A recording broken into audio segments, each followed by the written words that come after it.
Hey gang, welcome to this volume of Uncle Josh's True Scary Stories.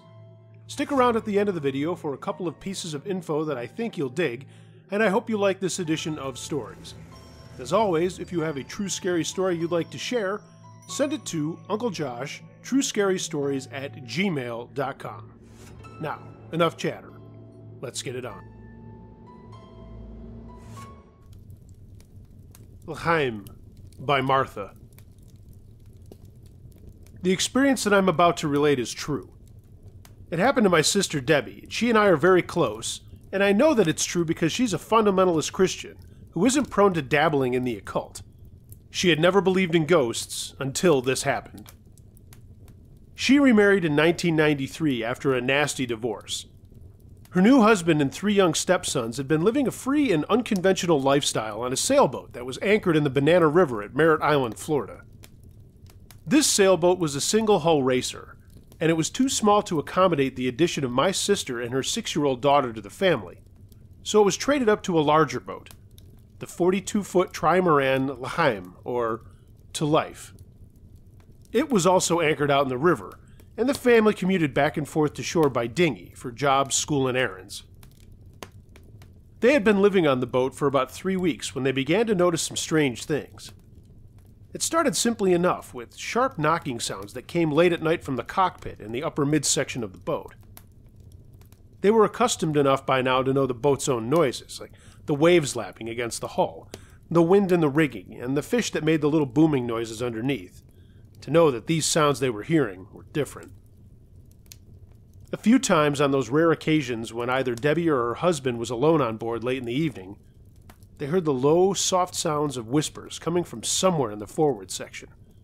Too muffled to understand, but too distinct to be anything else. On 2 of these occasions, the night was still and the river was calm, with no other boats in the vicinity to account for the sound. Sometimes they would hear what sounded like footsteps in the early morning hours that would start in the cockpit, pace back towards the stern along the upper deck, and then double back again toward the bow of the boat. More than once, they got up to make sure that no passing stranger had boarded their boat. There was never anyone else on board, and there were usually no other boats in the vicinity. Their cat seemed to be more sensitive to the unseen occupant than any of the humans aboard. Many times her hackles would go up, and she would hiss and run from something no one else could see. One night my sister awoke at about 3 a.m. from a sound to the right of her head. She rolled to face that direction and opened the privacy curtain that separated her bunk from the rest of the room. On the step next to the bunk was the figure of a person who was headed toward the galley. At first, she thought it was her oldest boy, 12-year-old Jason. The figure was dressed in a short-sleeved, hip-length white shirt and had collar-length gray-looking hair. Jason had shoulder-length blonde hair and usually wore a white t-shirt to bed. Since her bunk was in the central room of the boat, in between the galley and toilet areas towards the stern and the bow up front where the boys slept, the boys had to go through that room past her bunk to get to the bathroom in the galley for a drink of water. She closed her eyes and waited for him to walk back through on his way back to bed. When she heard the sound of dishes clattering in the galley, that was okay. He was just getting a drink. The sound stopped for a few minutes, and when he didn't walk back through on his way back to bed, she opened her eyes and said, "Okay, back to bed now." No answer. She turned on the light, sat up and looked out into the galley. She had a wide open view of the galley and the bathroom area from where she sat, but there was no one there, or anywhere in that end of the boat. When she checked on them, the boys were all still asleep. On thinking about this experience later, she realized that the figure had been of a man, taller and not at all slightly built like Jason. He also had been wearing long dark pants, and the white shirt had not seemed to be a soft cotton t-shirt material, but something crisper, like a lab coat. His hair was also shorter and coarser looking than Jason's. In doing some checking about the boat's history, she contacted the broker they had bought it from. It turned out that its original owner had been an old doctor who retired after a long career to a life of sailing around the Caribbean with his much younger wife, and had hired a sailboat captain who did all the driving. The good doctor's wife and the captain ended up having an affair and left the doctor marooned in some West Indies port one day. It was 2 years before the doc caught up with them and his beloved L'chaim again. The boat was much worse for the wear, and it was eventually left in a boat graveyard in Fort Pierce. My sister could never find out if the doctor was still alive or not, but we have a feeling that he isn't. Since then, Deb and Paul sold the boat to a couple of guys who were going to fix it up and live on it. They must have not lived on it very long, and they never did fix it up. It's still here in Brevard County, anchored in the river, abandoned, waiting at least until the next hurricane, or until someone else comes along who's willing to restore her and doesn't mind sharing the space with the owner who loved her best of all.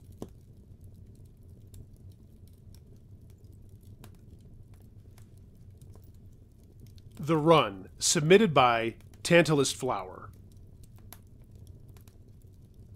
This took place in my hometown when I was 17 years old and in high school.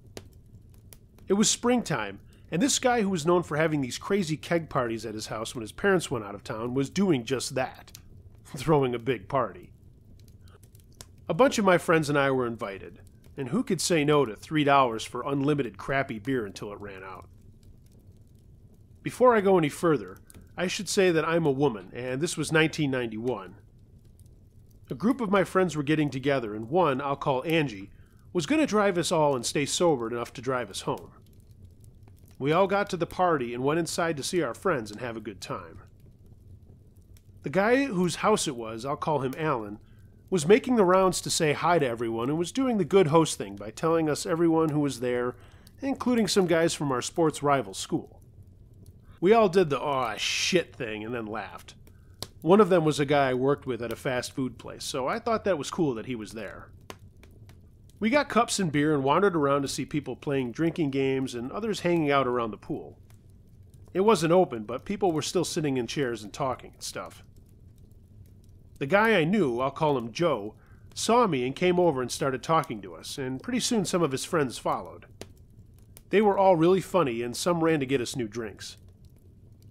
They were clearly hitting on us, but I wasn't interested as I had a boyfriend, and Joe knew that, so it was mostly them flirting with my friends. My guy, I'll call him Jay, couldn't go to the party because he had to watch his brother and sister.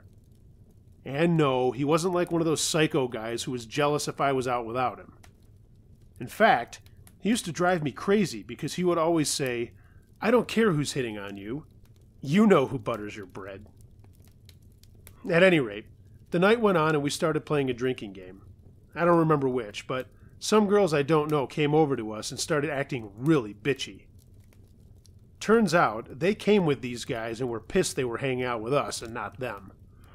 Not wanting any trouble, I got up and went inside to see who else was there, and by the time I went back, there was a decent shoving match going on with all the moron guys in the yard yelling, "Hit her! Hit her!" One of my friends, I'll call her Crystal, was really getting into it with one of the girls, and she threw a beer in her face.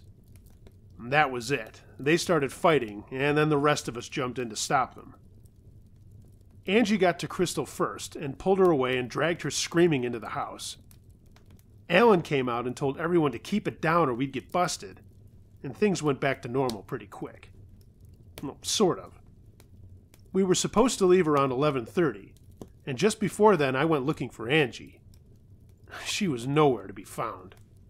I looked all over and finally found a friend who told me that she had left about an hour earlier, right after the fight broke out. What the hell? My friends had ditched me. Now, it wasn't the end of the world. I only lived about 2 miles away, but now I had to hoof it on my own. Kinda pissed, I said goodbye to some friends and let them know I was heading out. This place was on the edge of my town, and it would be a little bit before I got to neighborhoods, and the only light was from the occasional streetlight as I stuck to the shoulder. About 10 minutes into my walk, I heard a car coming up from behind, and I made sure I was way over and out of the way. When it got up to me, it slowed down, and I heard a voice say, "Isn't that one of the bitches from the party?" I turned to look at the car, and it was the girls who started shit with Crystal. Great. Just great. I kept walking as the car stayed right at my pace, but started to veer over towards me, until I could almost feel it touching me. "Want a ride?" said a drunken voice from inside the car. I was trying to be cool, so I just said, "No, but thank you." The car took off like a shot and went around a curve, tires screeching. I shook my head and kept going, and I could see the regular neighborhoods would be starting in just a bit. In just a couple of minutes, though, I saw headlights of a car turn around a far corner and head my way. The lights got bigger and bigger, and that's when I realized it was coming right at me and was not slowing down. I took a leap off the shoulder and into some tall grass across a ditch and fell down. The car sped by me and I looked back at it. It was the girls again. I got up and started running as fast as I could. I was a multi-letter track athlete, so this was right up my alley, but I was scared more than thinking about pacing myself.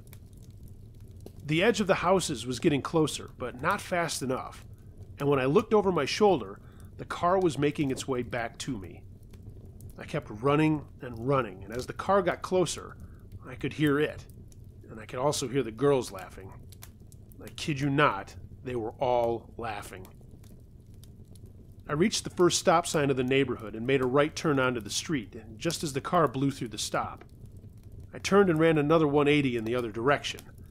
I suddenly remembered that there was a convenience store not that far away in that direction. I don't know how I remembered it, but it popped into my head. I kicked it into high gear, and the car was behind me again as I ran with all I had. Everything was a mix of fright and adrenaline as I pushed towards the store. The car and I hit the parking lot at the same time, but they kept going. I kept going to the payphone and frantically looked for a dime in my little wallet I kept with me. I dialed my boyfriend, and he answered quickly, and I told him what was going on, and then screamed as the car pulled into the parking lot and right up to me with the high beams on. He told me to stay there, and that he was coming, but the car just sat there with the lights blaring on me. Just then, another car pulled into the lot, and the guys from the party got out, and I could tell some were more than just a little drunk. They took one look over at us and stopped their laughing. They came over, and the girls got out, and they started this really loud shouting match between them. Joe saw me, came over and asked if I was okay, and I nodded and told him my boyfriend was on the way. Just then, the store guy came out and started yelling at everyone that he was going to call the cops. While all that was going on, Joe put his jacket on my shoulders and started walking me away from the lights and trouble. I told him what had happened, and we kept walking. While I was running, I seriously thought I was going to die, and I told him so. We got up another block, and I saw my boyfriend's dad's car. His little brother and sister were in the back seat looking dazed and sleepy. I opened the door, and he said, "Howdy, strangers, need a lift?" He was always fucking around and making jokes out of everything. He motioned for Joe to get in, too, and then he took the first turn away from the store as we could see police car lights coming down the street. Jay asked where Joe lived, and he took him back to his house and was asking him if he played any sports. They were just bullshitting as I was going crazy, telling them what had happened was serious and I should call the police. "I'm still drunk," said Joe. "No cops until later, okay?" My boyfriend laughed, and Joe got mad and said, "What, never been drunk before?" We took him home, and he thanked us, saying that Jay was a nice guy and that I should keep him for life. "She knows who butters her bread," my boyfriend said, and finally took me home. I have never been so scared in my life, and still thank Jay for getting me home so fast. And for all you pervs, yes, the next night on our date, he buttered my bread.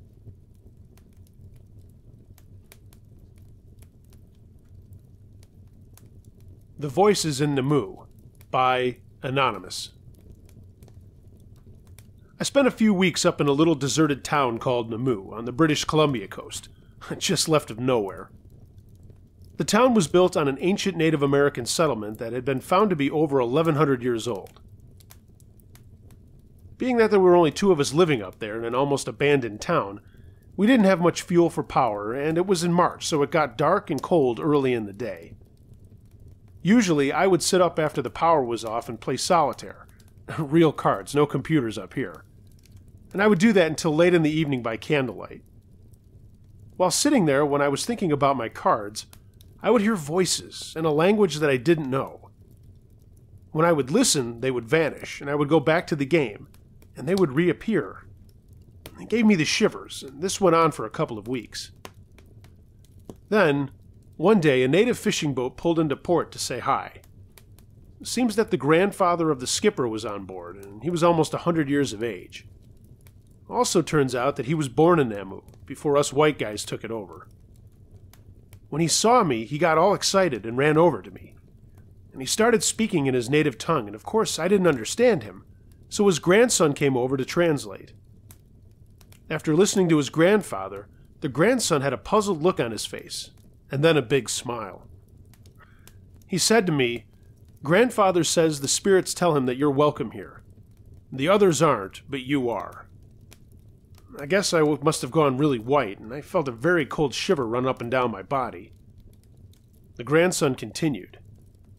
"Grandfather says that the spirits tell him that you understand and respect the old ways, and may stay in Namu as long as you wish." Needless to say, I was very freaked out at this point, but very flattered as well. I thanked both of them and went and had a few very stiff drinks. For the next couple of weeks, I continued to hear the voices late at night until I left Namu. I haven't heard them since, but I would be curious to go back up there and see if they are still around. I will never forget the look and excitement in that old man's eyes when he saw me that day. It still gives me shivers when I think about it.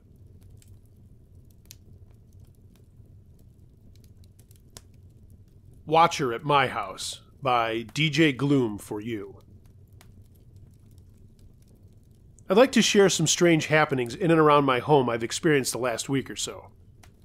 I'm a 30-year-old male, and I have a small 2-bedroom house in the south end of my town.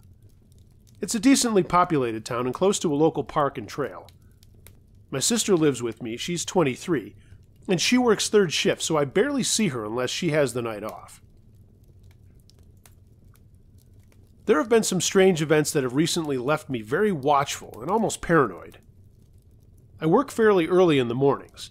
I leave my house at 7 a.m., and I don't get home until around 4 p.m. The first incident happened about 6 days ago. I came home at my normal time and walked into the house. I have 2 main doors, the front door into the entryway and the back door that leads to my driveway. Nobody uses the front as our cars are around the back of the house. So I walked across the living room and into my entryway, laid my keys on the table, and opened the closet door to hang up my coat. I looked down at my feet, and in the center of the floor was a puddle of water. Nearly a perfect circle. It had been raining outside that day, and it was as if someone had stepped into my front door, over the doormat, and stood in my entryway looking into the living room and the hallway. The door was locked at the bottom as usual, but the deadbolt was not latched, and there was no water anywhere else. I first looked for a leak or water coming through the ceiling or walls, but nothing. My sister was sound asleep, as usual, because she had to be up at 6 to get ready for her shift. I cleaned it up, latched the door, and asked her when she woke up later if anyone had been over today, or if she had used the front door for any reason. She looked at me like I was an idiot and said, "No, why would I use that door?" I explained what happened, and we both shrugged it off, but I could tell it made her slightly uncomfortable. Moving on, the next morning I woke up early to get ready for work. I always make my coffee and take a cigarette out to the back porch and sit and take 5 minutes for myself. It's dark this early, but I do it every day, and I've never thought twice about it. My car faces me directly, and suddenly I swore I saw something round pop up ever so slightly behind my back window and peer through the front windshield and then shoot back down. It was as if it was checking to see if I was still outside. I stared at the back of my car and dared whatever it was to pop up again, thinking I was half crazy. And suddenly, I felt like I was being watched. And it wasn't just a tingle, I mean a full-blown dread inside myself. Never before had I felt this way. I peered around in the darkness of my side yard and across the street before slowly grabbing my coffee cup and making my way inside. I locked the door behind me and went to my sister's bedroom, and she was at work. I didn't turn on any lights. From there, I could get a clear view of the back of my car from her window, and I looked. There was nothing there, just some leaves blowing lightly down the street. I felt silly. Her cat began to meow obnoxiously, as it does before I feed it before I leave. So I headed out to the back room through the kitchen, and I can see him standing there and looking directly at the back door, meowing his head off. I slowly made my way past the entrance to the back room and turned to look at the window and the door. Nothing again. The cat was still meowing, though, looking straight at it. I just kind of shook my head and went on with my day after the dread melted away. But 2 mornings later, all was normal, and again I was up for work. Again, as I'm a creature of habit, I took my coffee and my cigarette out the back door. I have a small yellow flower pot that I use as an ashtray, and I fill it with sand and empty it every couple of days when there are around 7 to 9 butts in it. Instantly, I noticed my ashtray on the ground. It had been tipped over, spilling out sand and butts. Normal stuff, but here's where it got strange. The ashtray was standing straight up, and the sand was in a single pile next to it, and about 6 butts were arranged in a half circle and left by the steps. My sister doesn't smoke, so she wasn't looking for halves to smoke at some point. Insert another feeling of dread. I looked around in the darkness again and saw nothing. I only heard some rustling in my bushes, so I assumed it was just the wind making them dance around. I picked up the butts and went back inside, and as I was shutting the door, I could hear strange laughter from somewhere across the road in a small field that led to a small factory. That night after my day ended, I got home and did my normal routine before it was time for bed. I kept my door closed because I don't like the cat in my room. And same thing every night. I get woken up around 2:30 in the morning. The house is quiet, but my bedroom door is wide open. I roll over and go to shut it, and the cat is in the hallway, staring directly into the dark bathroom. Not moving, just frozen. I was still half asleep and shut my door, muttering that the cat is a moron, and went back to sleep. But I thought about it when I woke up to my alarm. Needless to say, I've been extra cautious going outside and getting into my car since then each morning. It's been about 2 days without incident, but I still feel like I'm being watched on and off. Even inside. I'm not saying strange events don't happen to make you creeped out, but these events, when put together so close in timing, makes you think. Is it all in my head? Or is someone or something watching my house?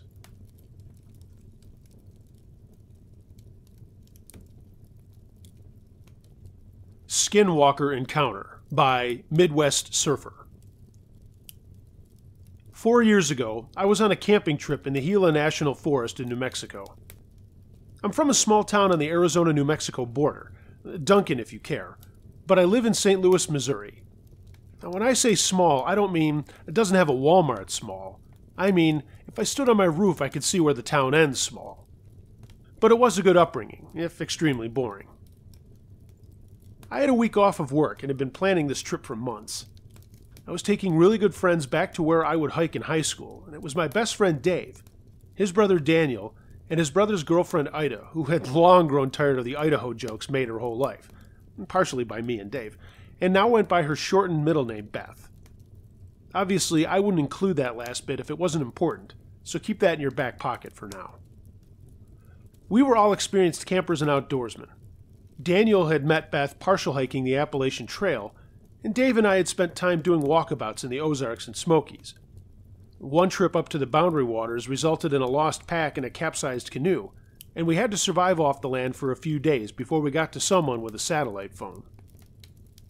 This is important because you need to understand that we all knew our way around the wild. We didn't scare easily, and knew that 9 times out of 10 the animals we were afraid of were mostly afraid of us. Also, typically these stories are annoyingly vague when it comes to location and details, especially the ones people say are legitimate.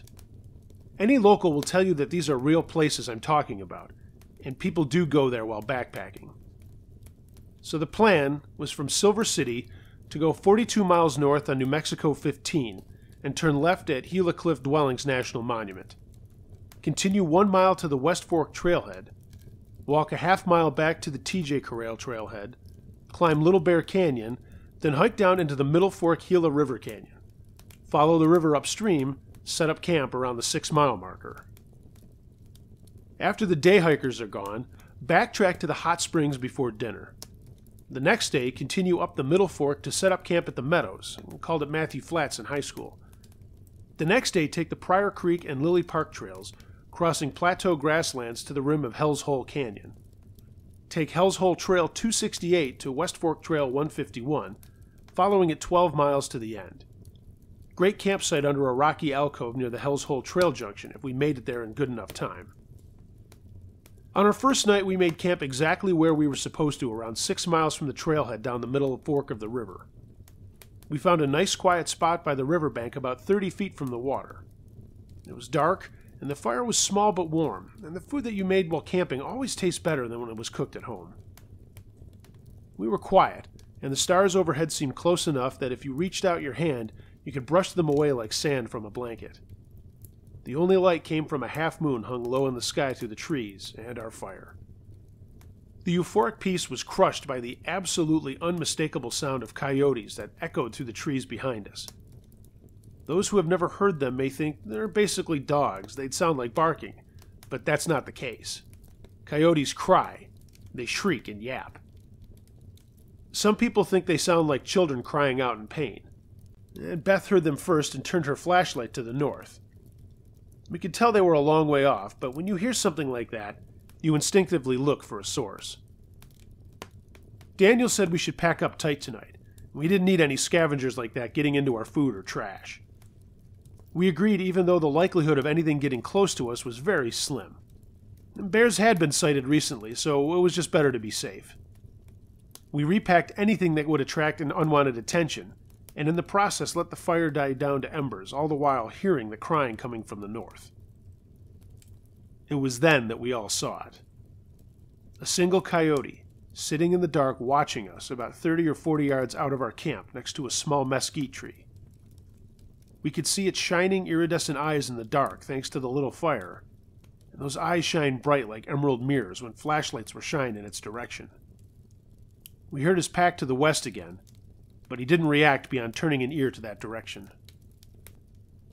Dave asked if he should shoot it since coyotes are vermin around here, but we all said no. It hadn't done anything and might have just been curious. Dave had a .500 Smith & Wesson revolver as a black bear deterrent that he kept in a leg drop holster on his left leg since he was left-handed. It was getting late, and we had a big hike the next day, so after everything was put away, we got into our tents and went to bed. I didn't sleep too well that night, and every time I looked through the mesh window of my tent, I saw those two unflinching iridescent orbs in the darkness. The coyote was gone when we woke up. We broke camp and buried the fire. Not disturbing the environment was important to us, and we made sure to leave nothing but footprints. Beth and Daniel were the first to notice something wrong, though. The mesquite tree that the coyote was close to was much bigger in the daylight, and there were absolutely no tracks to be found. Dave quickly explained that it was too dry for good prints, and the coyote was probably just closer than we thought in the darkness. I wasn't convinced. We were camped on a riverbank, so it should have been at least a little wet, but there was no need to incite a panic over nothing. Plus, it was gone now, so who cared? We had 2 more days to the plateau with a night at the top, and when we got about a half hour into the hike, Daniel stopped. He was sure he had his knife the night before, but now it was missing from its sheath on his pack. He decided we should go on ahead, and he would run back down to the campsite. It should only put him about an hour behind us, less if we walked slow, and he had plenty of experience on his own. Besides, we got smart, and Daniel rented a satellite phone for $50 for the week, so if he got in trouble he could call the park rangers. He said he would be back long before dark when we had set up camp, and he should have been. The trail at that point wasn't that tough. But he wasn't. We set up the camp at the Meadows, got a fire going, and the sun had set and the last light was leaving the sky. The reds and pinks of the sunset gave way to the purples and blues of night, and we were discussing whether or not to send someone out to look for him when we heard fast, heavy footsteps. He was running, winded, and trying to say something. He didn't have his pack. Bear, I thought, and looked at Dave, who had already had his gun out, ready to put down whatever came up the trail after his brother. Daniel was gasping for air. He collapsed at Beth's feet, holding himself up with his arms. Beth screamed, asking if he was all right and what was wrong and if he was hurt. I reached in my pack and retrieved my camp axe. It wasn't much, but it was better than the small 3-inch knife I kept in my hip pocket. Nothing came after Daniel. He was still panting when he turned over to sit on the ground. It's not a coyote, was all he could say for the next 15 minutes between drinks of water from my camelback and gasps of air. He repeated it over and over. I looked at Dave, who had never seen his brother like this. Daniel was an Eagle Scout and a fairly large guy at about 6'2" and 200 pounds. He wasn't the type to get spooked by an animal, even a big one. Beth never let go of him as we made food that night. One of the tents, some of the food, his sleeping bag, and one of the 2 cooking pans had been in his bag.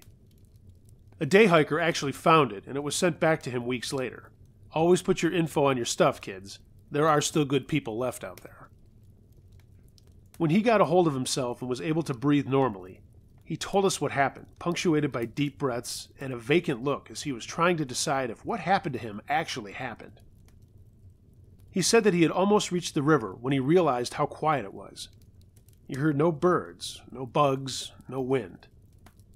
He barely heard the river, which at this point was little more than a trickle. The night before it was shallow, but at least 15 feet across. He looked up the trail to see the coyote from the night before, but standing on 2 legs like a man, maybe 40 feet from him. He said it stood 6 feet tall and didn't dance around at all, trying to stay up like a dog does who is trained to balance on 2 legs. He made it a point to mention that its mouth was closed as it just stared at him. A deep primal fear seized him and triggered his freeze instinct. He said he locked eyes with it for a minute, and that seemed like hours. He finally had the sense to try backing away. No sooner had that thought entered his head did the coyote let out the most unnatural coyote cry he had ever heard.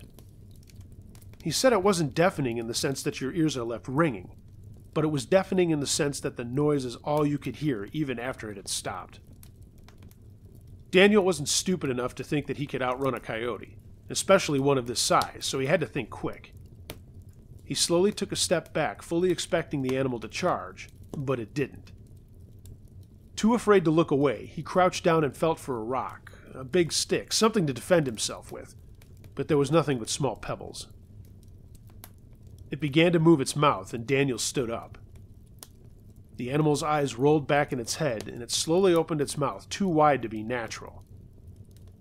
He showed me a picture of a thylacine and told me its mouth looked like that when we got back after all of this.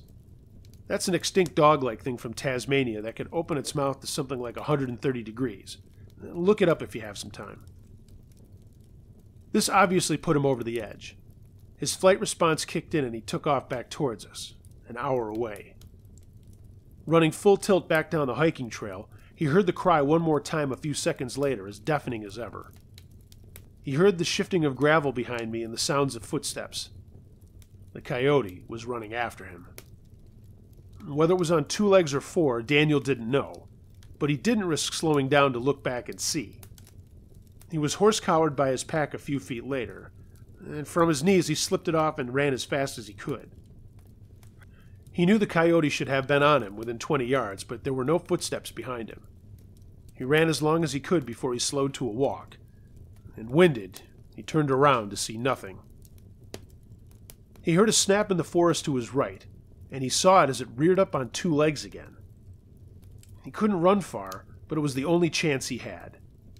He stopped to walk whenever he was too tired to run anymore, but every little twig snapping or rustling in the forest became the coyote in his mind, driving him forward. Eventually, he could see our firelight through the trees and broke out into a sprint. He said he nearly passed out more than once, and that pure fear kept him running. Obviously, at this point, our trip was over.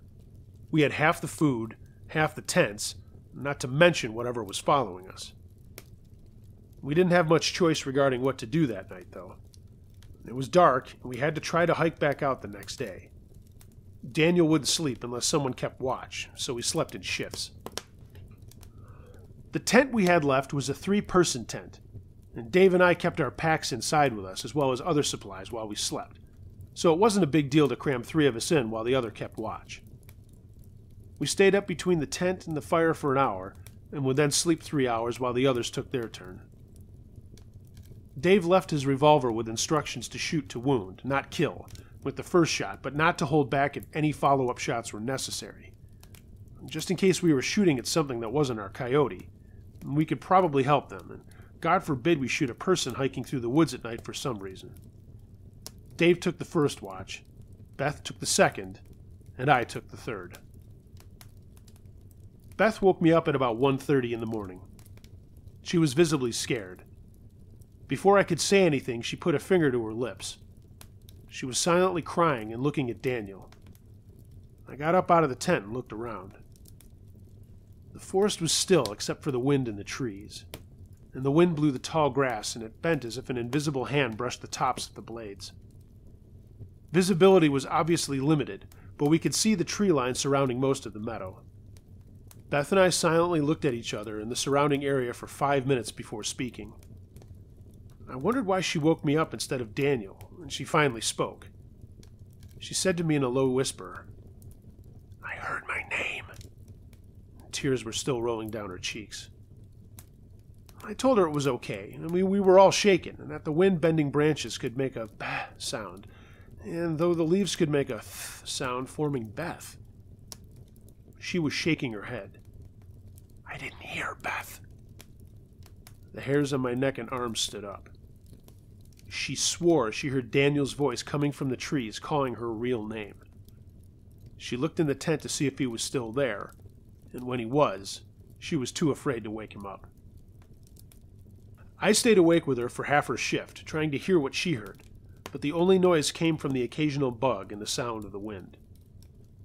We were so focused on listening that when it was my turn to take watch on my own, the fire had died down to almost nothing. This gave me something to occupy my time with, so that was okay. Unfortunately, rebuilding the fire took less than 15 minutes, and I was left with nothing to do but be alone with my thoughts for the remaining 45. This was the first time I really had to think about what was happening, and how ridiculous it sounded. I believed them, though, Beth and Daniel. Growing up on the border of New Mexico gave me many opportunities to talk with native Navajo. I knew that what was out there perfectly fit the description of a skinwalker, an evil Navajo medicine man who had inherited the ability to shapeshift into different animals if he wore their skin. I had seen some weird stuff in the desert as a kid, but nothing like what Daniel said he saw. We weren't that far from the res, so it made sense, but they didn't exist, right? Plus, I was told I didn't have to worry about them. A native kid I went to high school with told me that, as racist as it sounds, they can't hurt white people. Now I wasn't so sure. I thought it was just superstition, so I never asked how to fight them. I began to fear an encounter. What if it was real? And if so, why did it want us? What would I do if it attacked? Would bullets hurt it? If not, what then? Would I die out here in the wild, victim of some ancient ritual? My fear turned to dread. How would it kill me? My death was inevitable. We would call the rangers or police or something, but it would take them hours to reach us. By then it would be too late. Looking back now, I think I was being irrational, but I know that a sudden, deep-rooted fear is a sign of a supposed skinwalker nearby. My shift was almost done. I had almost forgotten about the gun beside me on the log I was sitting on. I almost didn't hear it. A small twig snapped loudly. Through the waves of heat and sparks escaping the fire, 2 iridescent orbs shone amidst the darkness of the meadow before me. My heart was in my throat. I shot up off the log and raised the gun. The eyes disappeared into the dark. Did I imagine it? Was I so afraid of this thing that I had envisioned its eyes locking with mine through the flames? A cry to the right shattered my thoughts. It couldn't have moved that fast, could it? It sounded like a coyote, just one. A high-pitched shriek, but that wasn't the only sound there. Over a year later, I would be at an outdoor concert. I was one of the first people in the gates, and the sound tech had not muted one of the mics on stage. When a gust of wind blew through the empty amphitheater and reached that mic, I froze. The low, quiet rumble of the wind emanating from the subwoofers that shook my core froze me in my tracks. That's as close as I can come to describing the noise beneath the singing shriek of what I had heard that night. I turned, and there off to my right, standing upright, was the beast. Its forearms weren't raised in a beg position like a dog. They hung awkwardly in front. Its mouth was closed as it stared down from the tree line some 90 feet away. I heard Daniel gasp in the tent next to me. He knew it was back. Beth stifled a scream through her hands. Through more sheer terror than I had ever experienced, I unloaded 3 shots in its direction, forgetting all about shoot to wound. The 500 cal kicked way harder than I anticipated, and at least one of my shots flew far into the treetops above the creature. I was sure I had hit it with 1 shot, though, because it took a step back on 2 legs. Then, with speed unlike anything I had ever seen, it ran straight across the meadow, right for me, on 2 legs. The others came pouring out of the tent now as all of this was taking place, over the course of about 30 seconds. I fired again, and hit it again in the chest when it got about 60 feet from me. After the second hit, it dropped down on all 4s and jerked 90 degrees. It ran toward the tree line to my right behind the tent, and picked up speed as it disappeared into the tall grass. I fired 1 more shot where I thought it would be before Dave yelled at me to stop. The revolver was a 5-shooter, and he didn't have much ammunition. He thought he would only use the revolver against bears, and figured if you can't put the bear down in 5 shots, it's over for you anyway. We didn't sleep the rest of the night, and its image haunts me to this day. Eyes rolled back, mouth opened too wide like a thylacine as it gave a cry from another world. I gave the revolver back to Dave, and he reloaded it with what little ammo he had left. Just a small pocket-sized 20-round box with only 15 left. We packed up camp and waited by the fire until first light. The plan was to begin hiking as soon as we could see and call the park rangers to get us and meet us at the trail as soon as they could. We knew it would be more than a day's hike, but if the rangers could meet us on quads or ideally a truck, we could get to the safety of the trailhead quicker. We called and told them that we had been attacked by something in the night. And it turned out that the guy who answered, his name was Roderick, was a Navajo, and got real quiet as we described what we saw. In a very serious tone, he said they'd bring out 2 side-by-sides, and that they'd get out in the next few minutes. He also told us that if we saw it again, not to look it in the eyes. He said he knew what it was, and that we were lucky a few bullets deterred it for now. Hiking back down the trail, we were all extremely on edge. Every movement in the corner of our eyes was the animal. All of us had weapons out, silently walking, eyes constantly scanning. Dave, who was in front with the gun, stopped momentarily, causing all of us to stop. Not 10 minutes from our camp was the body of an elk. It wasn't torn in half. Its entrails didn't spill out all over the trail in a bloody mess. The skin was gone, and the head, and something had eaten much of the top rear leg, but it was largely untouched by the scavenger animals of the forest. We had never heard a hunter the day before, and no trophy hunter would leave the carcass in the middle of a trail. I think that thing wanted us to find it. It wanted us to know what it was capable of, and what it planned to do to us. We didn't see a single animal the rest of the hike, living or dead. When we heard the motors of the side-by-sides heading up the trail, we all breathed for what seemed like the first time since we broke camp. Roderick was driving the first one, and he asked if we were all okay, and if we had seen it again. We said no, but we told him about the elk, which he brushed off and told us to get in the vehicles. He didn't really want to talk about what he thought it was, but I knew. He had us fill out a report upon getting to the ranger station, but told us to hang around there for a few minutes. He walked out of the station with us and told us that he didn't know what exactly we saw because he wasn't there, but to him it sounded like something that his people don't talk about because they get power from the verbalization of their name, and that they feed on fear. He also told us that it would make him feel better if we received a blessing from a good medicine man on the res. Beth wanted to go, but the rest of us just wanted out of New Mexico. Roderick drove us to our car, and we spent the next 3 days with my family back home. After that, we drove to Phoenix and flew back to St. Louis. I still wake up at night when I hear coyotes crying. They live in the woods behind my house. I always get back to sleep when I realize that they're just coyotes and nothing more, when I don't hear the chest rumbling whisper beneath their cries. I still hike and backpack, but it took a while to get back out there. Out of the hundreds of times I've been out, this was the only time I had ever been attacked by anything. I've gotten into Native American paranormal sightings since I left New Mexico, because if skinwalkers are real, and I'm not saying they are, why not Wendigos? Why not the Whistlers? Why not Sasquatch, the big water snake, or the Piazza birds? There's not a satisfactory ending to my story, because it's not a story. It's reality. There is no edgy cliffhanger or goosebumps-inducing final line. That's it. That's my story.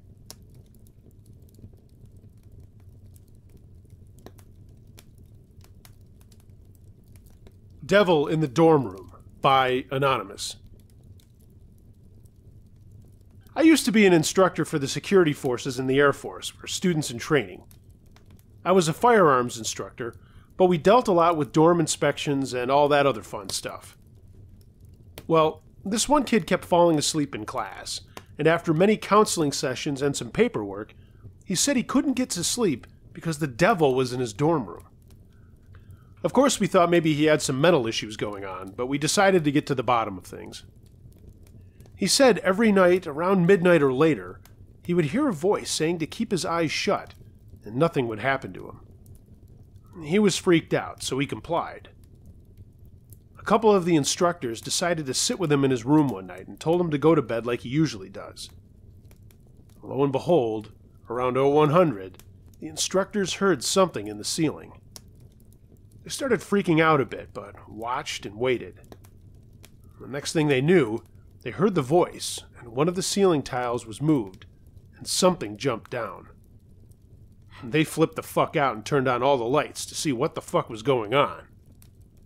Apparently, this other kid had been kicked out of the military while in training.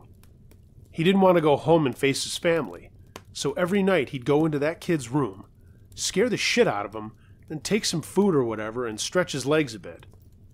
I guess he would shower during the day, but stayed up in the ceiling for the rest of the time. Needless to say, he was promptly sent home, and our freaked-out student was finally able to get some much-needed rest.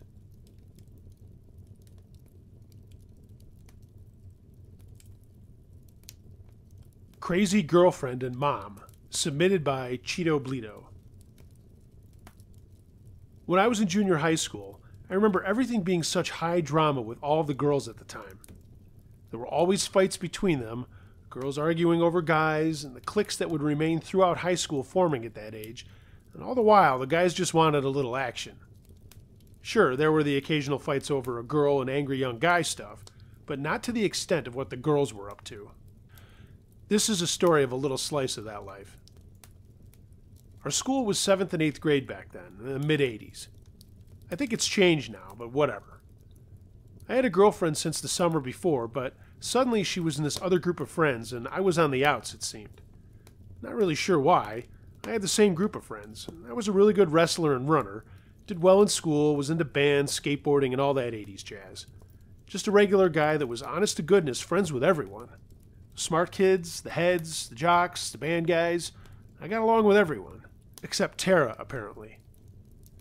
Tara wanted to separate for a bit, which I thought was screamingly funny at the time. Like, really? We're frickin' 13 or 14 years old, and she's talking like we were adults, not sure if we should divorce. I got razzed big time by my teammates over this. If I screwed up a reverse or whatever, the guys would yell that I gave my opponent too much separation. And one time during a match that happened, I started laughing and almost lost because of it. Our coach reamed us out on the bus home from that meet, I assure you. So, Tara wants to separate. I say fine, and I later find out that someone in her new clique said that the older high school guys would want to date them when we moved up there next year. I should have been insulted, but I just let it flow and I didn't get too upset, even though I probably was a little busted up inside. Well, then, one day, after practice, I was running laps around the middle school with my teammates. It was a Thursday and we had a meet on Saturday, so it had been a hard workout, and I was tired and not paying attention as we ran. All the guys were talking about the snowball dance that Saturday, and of course the comedians were asking if I had any space in my life for it, or if I was separating myself from it. I probably said bite me or something like that, and for a split second looked over to the side where they were. When I looked up, bam! I slammed face first into a locker door that had just been opened. I landed on my back, and the guys went into hysterical laughter. I mean, I was nearly out, and all I can remember to this day was this funny blonde image hovering over me. It was Candace, Candy for short, a new girl at school. She kept saying she was sorry, and she wasn't paying attention to who was coming down the hall. Yeah, she had a Walkman on. Do you kids know what a Walkman is? Wow. I finally got it together, and my boys helped me up, still laughing. They started running again, and I told her that it was okay, and she insisted on looking at my face.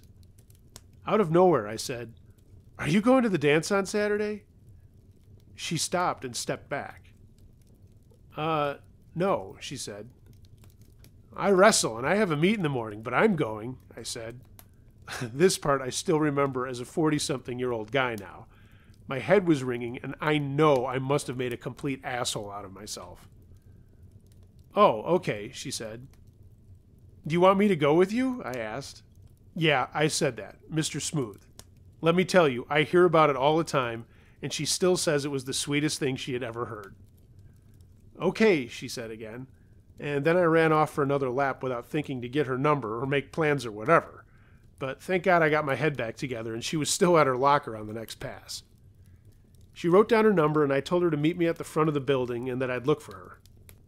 You remember when it was that easy? Just both meet up at the same place and that was it? I didn't see her in school on Friday, and I told the guys what I'd done, and my best friend Sal slapped me on the back and said that it was awesome, and that Candy was a total fox. Most of the guys had dates for the dance too, so we figured we'd all hang out together, a typical 80s kid dance. I called Candy that night, and we talked for a long time. She was California, and we lived in Massachusetts now, and missed home and hadn't made a lot of friends here yet. She'd only been at our school for a couple of weeks, and I told her I'd introduce her to everybody I knew. The next day at my meet, I was surprised to see her in the stands. Anyway, I won my match and was all set for a nap and the dance. It was super cold out, and everyone was waiting outside of the doors to the school and waiting for them to open. We were just goofing around with the guys. Candy came up, and I introduced her to everybody. We finally got inside, and the guys did their thing, and the girls did theirs. But Candy and I grabbed 2 chairs first, too scared to dance. What kid isn't at that age, right? We were having a good time talking, and then a slow song came on, and I asked her to dance, and we did. And here's where the needle jumps the record. Over her shoulder, I see Tara staring at us, and it's not a good stare. She looks like the devil. She is so pissed. I ignore and think, separation. Fuck her. The song ends, and a bunch of girls rush over to Candy and sweep her away into the bathroom. They're all laughing and giggling. They were being wicked nice to her. I mean, everyone was, and I remember how I kept thinking how foxy she really was. Then I got a tap on my shoulder. It was Missy, one of the little crotches from Tara's little clique. Tara wants to know what you're doing?" I burst out laughing. "Having fun, and why isn't Tara asking me what I'm doing?" "You're being a total dick, you know that? She's crying her eyes out over you right now." Oh, for Pete's sake, I thought. I looked for her but couldn't find her, and Missy made some other snippy comment I didn't catch, and I told her to blow me or something like that, and turned away to see Sal's girlfriend Mindy and another buddy's girl Lori running across the gym. "Hurry, Candy's in trouble. Someone just went to get Miss Connors." Miss Connors was a teacher and a chaperone. I ran with the group to the girls' bathroom, and some other girls were pushing Tara out, and there was a whole lot of yelling and screaming going on. Miss Connors showed up with a couple of other teachers and sorted things out. Tara had jumped Candy and tried to smash her head into a mirror in the bathroom, and then pushed her down and started kicking her. The people dragged Tara away, and she was yelling that Candy was dead and yada yada yada. Miss Connors and Mrs. Gillespie brought Candy out of the bathroom, and she was crying and her makeup was all sloppy. She reached out for my hand, and Miss C said she had to get looked at by the nurse. They took her to the office, and a bunch of us waited outside. Tara got kicked out of the dance, and everyone was talking about it, too.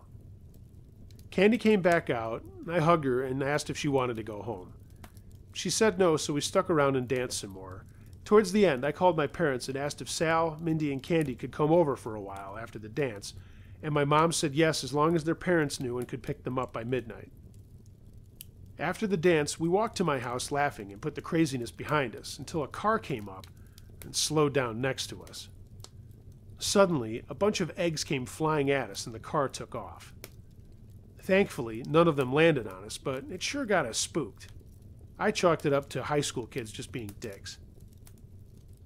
The dance ended at 10, and I only lived like 10 minutes away, so we got there quick, and my dad ordered us pizza. He knew Sal and Mindy, and I was happy introducing Candy to my parents. We were eating and talking when the phone rang, and my mom got it. I heard her say, "I'm sorry, he's with friends right now. Can I have him call you back?"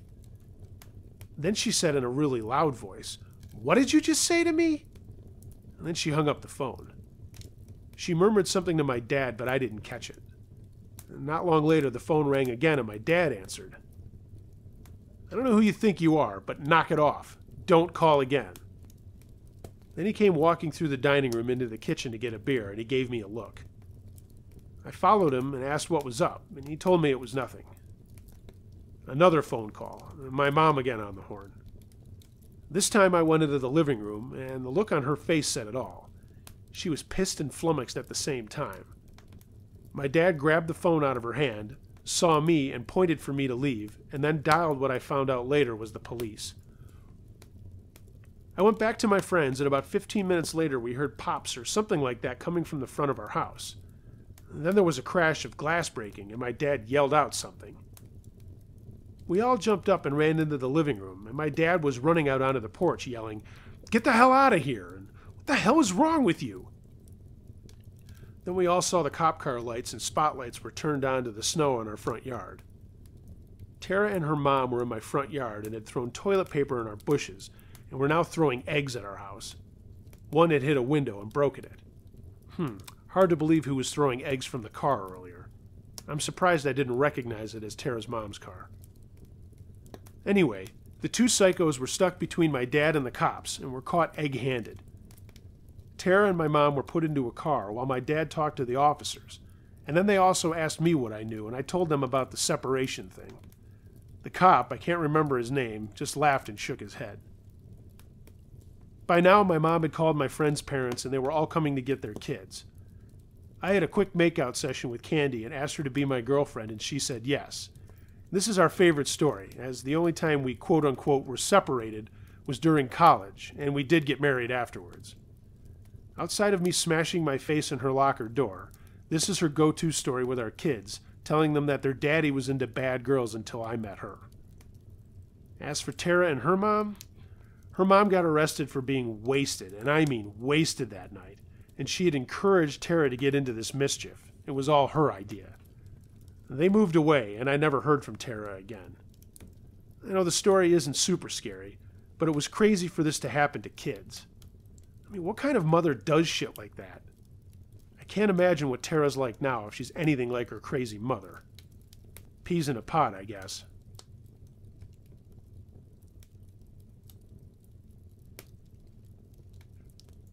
Saying Goodbye, submitted by Diesel Donkey. In my life, I've had a few experiences with the paranormal, but two really stick out in my mind. The first is when I was 12 years old.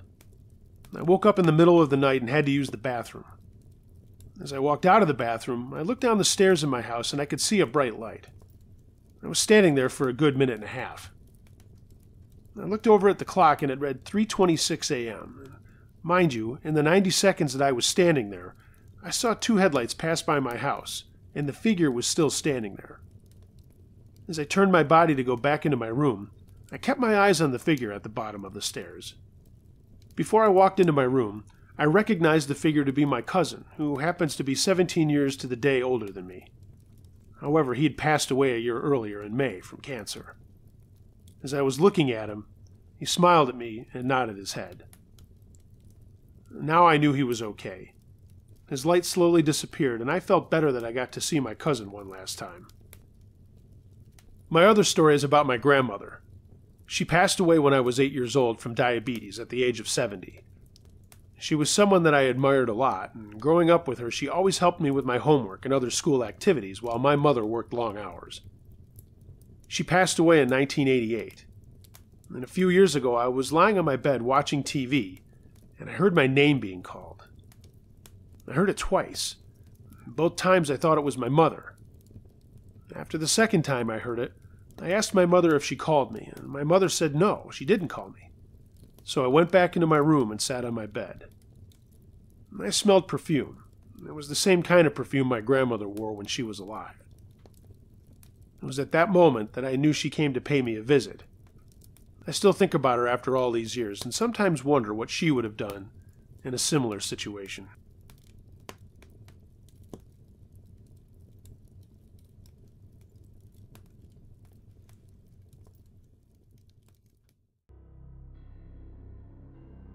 Thanks for listening, gang. Always appreciate your listenership, and if you would, please like, share, and subscribe to this channel if you haven't done so already.